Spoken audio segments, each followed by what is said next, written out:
Well, Secretary of State Rex Tillerson making a late-night phone call to his Turkish counterpart as tensions escalate over that Persian Gulf and Arab blockade of Qatar.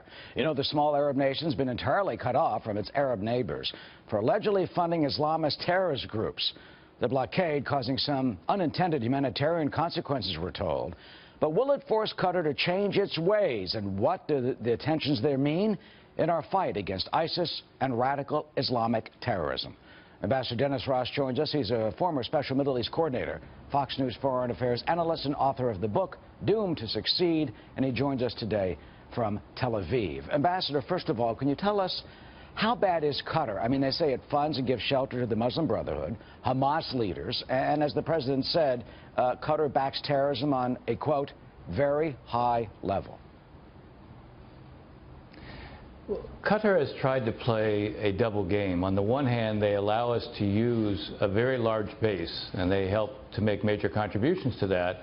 That base itself is one that is really the place from which we conduct all air operations throughout the whole theater, from basically as far as Afghanistan into Syria and so forth. So on the one hand, Qatar provides obviously a level of support to what we're doing in terms of carrying on the fight against al-Qaeda and ISIS. On the other hand, they're very supportive of the Muslim Brotherhood. They're very supportive of Hamas. They welcome the Taliban.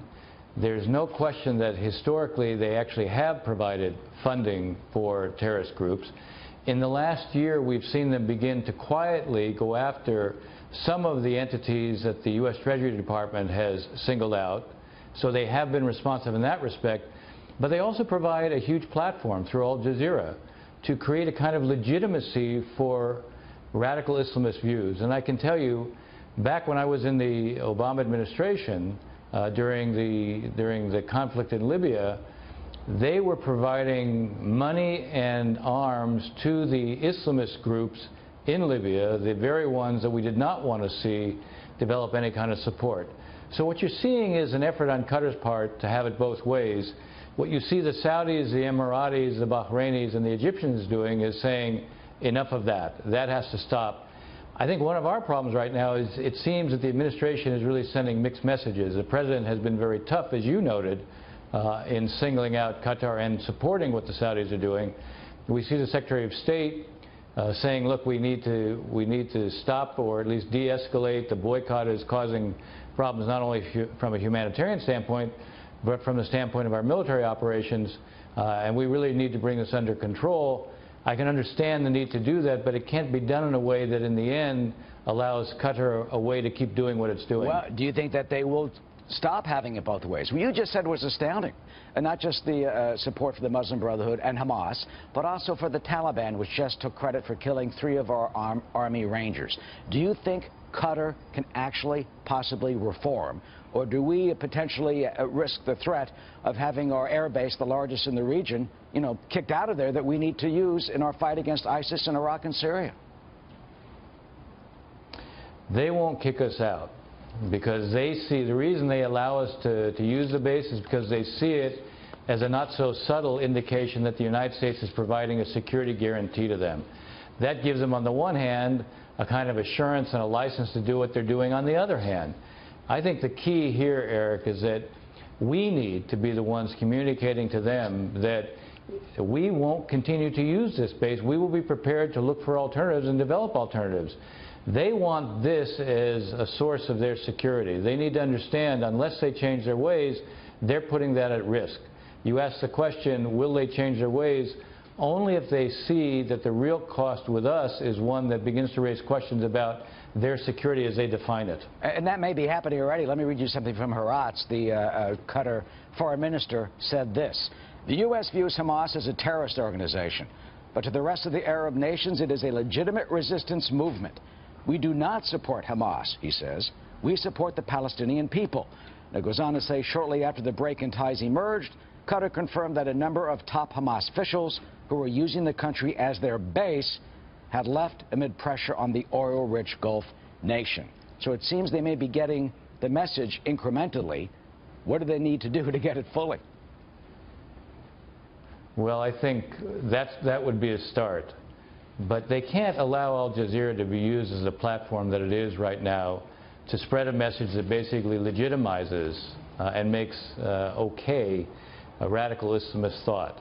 I mean, that's one point. Another point, as I said, they have put out the welcome mat for the Taliban within Qatar. That too has to stop. It can't be that they wink at these groups or even provide them a kind of tacit support and at the same time are part of the broader coalition to be fighting these very forces. And do you think that's what I mean by you can't continue to have it both ways? Do you finally, I'm sorry, do you think that will happen? That they'll get the message from the president that they've got to stop the support? Well, I think it's good that he's sending that message. I worry a little bit about countervailing messages. It's not just the Secretary of State. The Defense Department put out the other day, in a sense, a position in which they were lauding the contribution that Qatar is making to our broader efforts in the region. So as long as if we send mixed messages, they will think they have a way out. Our message has to be a very consistent one, and then I think the chance of getting them to transform themselves and change their positions, that goes up dramatically. And how would we make that message, as you say, consistent? Well, one thing is that there has to be, in fact, I think one song sheet.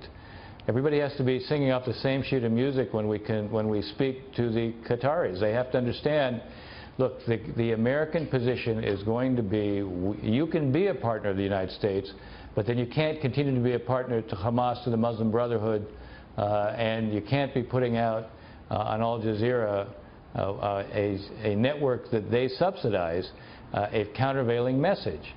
I think the way to underpin this is to make it clear they can't count on us preserving the base in Qatar. If that's, from their standpoint, is the source of their security, they have to understand they're putting that at risk.